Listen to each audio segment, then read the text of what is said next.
Sandro Tonali, penggemar tidak peduli tentang bermain bagus atau buruk, yang penting menang. Pasukan I Rossoneri berhasil menutup tahun kalender 2022 dengan kemenangan tipis 2-1 atas Fiorentina kemarin malam. Gol kemenangan AC Milan dicetak oleh Rafaelio dan gol bunuh diri Nikola Milankovic di penghujung laga.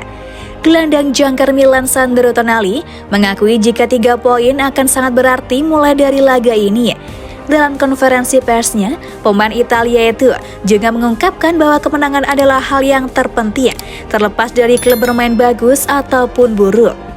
Dari titik ini dan seterusnya, 3 poin akan sangat berarti. Game apapun akan sangat berat. Tidak banyak cara untuk bermain game, tujuannya adalah untuk menang, bermain bagus atau bermain buruk. Para penggemar tidak terlalu peduli tentang bermain bagus atau bermain buruk, yang penting menang, ucap Tonali dikutip dari situs milanreports.com. Hari ini, kami memberikan segalanya.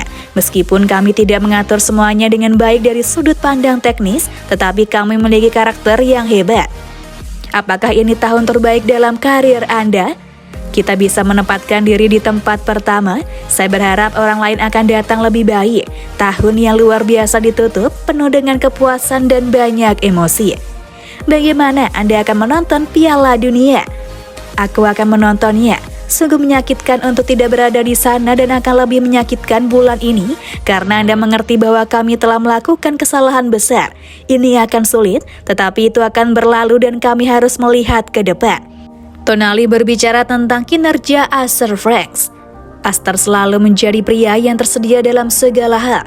Dia sudah ada di dalam sejak hari pertama. Dia pantas bermain dan mengalami emosi ini sebagai seseorang yang selalu bermain, orang baik dan teman yang baik, serta pemain hebat. Di babak kedua, Anda mulai memperhatikan waktu dan jika Anda tidak dapat melakukan hal terbaik, maka kami telah mengubah cara kami bermain, tetapi bukan semangat.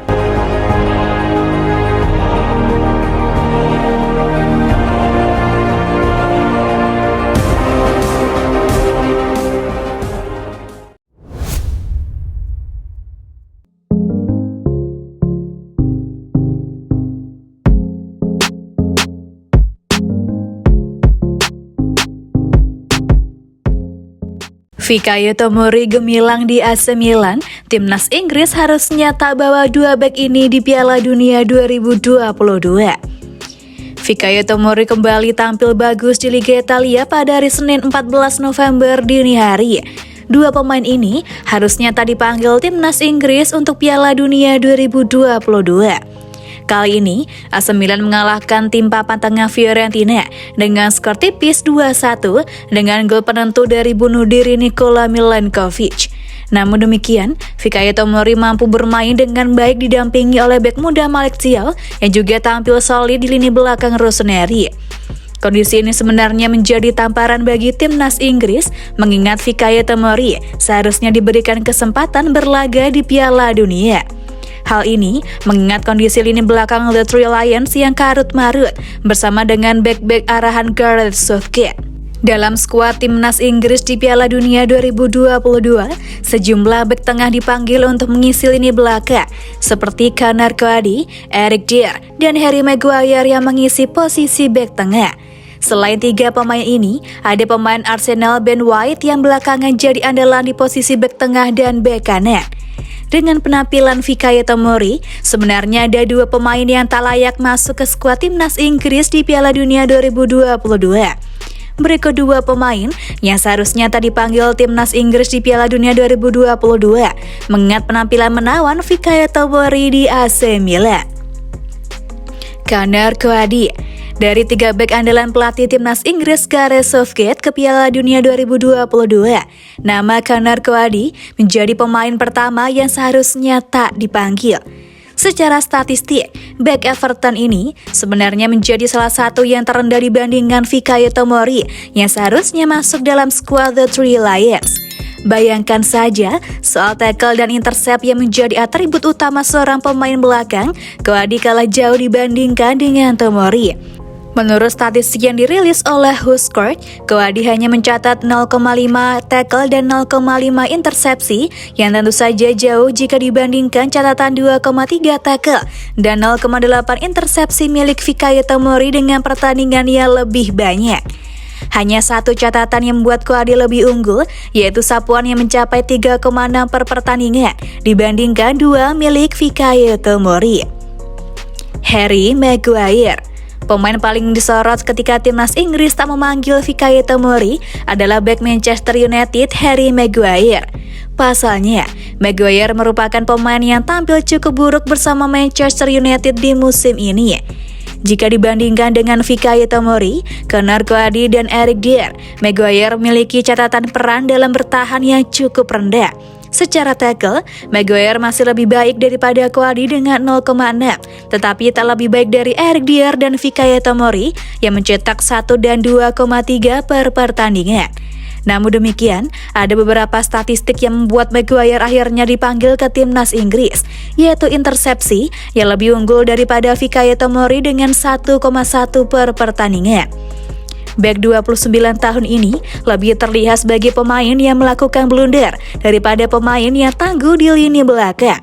Hal inilah yang membuat timnas Inggris layak khawatir di Piala Dunia 2022 nanti, mengingat target juara tengah dibebankan. Kemampuan Fikayo Tomori sebagai pemain yang mendapat juara Liga Italia musim 2021-22 bersama AC Milan lah yang seharusnya mendapat apresiasi dan bergabung ke skuad timnas Inggris di Piala Dunia 2022.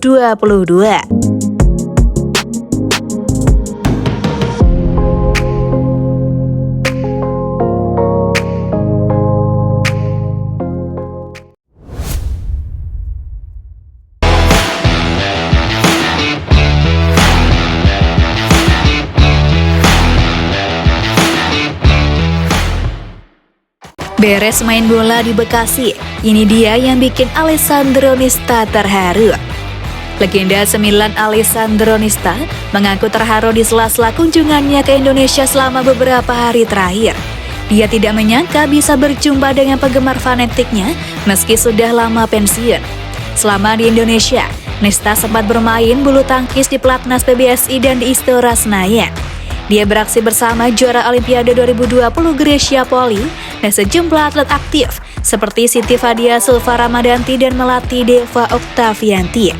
Puncaknya, Nesta bermain fun football di Stadion Patriot Bekasi Sabtu 12 November malam.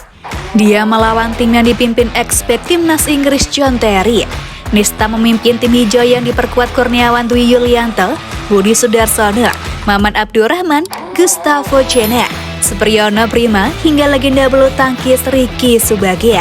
Sedangkan John Terry menjadi kapten untuk tim Pink yang dihuni Rafael Maitimo, Sergio Van Dijk, Ismet Sofyan, Muhammad Ridwan, Charles Yulianto, dan lainnya.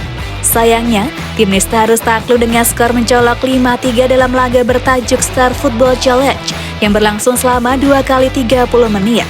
Pasca laga tersebut, Alessandro Nesta sangat kaget sekaligus bahagia karena masih bisa melihat banyak penggemar yang memakai jersey mantan klubnya AC Milan bahkan Lazio. Saya senang bisa ke Indonesia, saya bangga karena banyak banget teman-teman yang ada pakai jersey AC Milan dengan nama saya bahkan Lazio. Saya sangat senang fans-fans banyak menyapa, kata mantan bek timnas Italia itu. Usai pertandingan, baik Nesta maupun John Terry menghampiri ratusan penggemar yang berada di tribun. Keduanya memberikan hadiah dengan melempar ban kapten dan juga sepatu yang dipakai bertanding.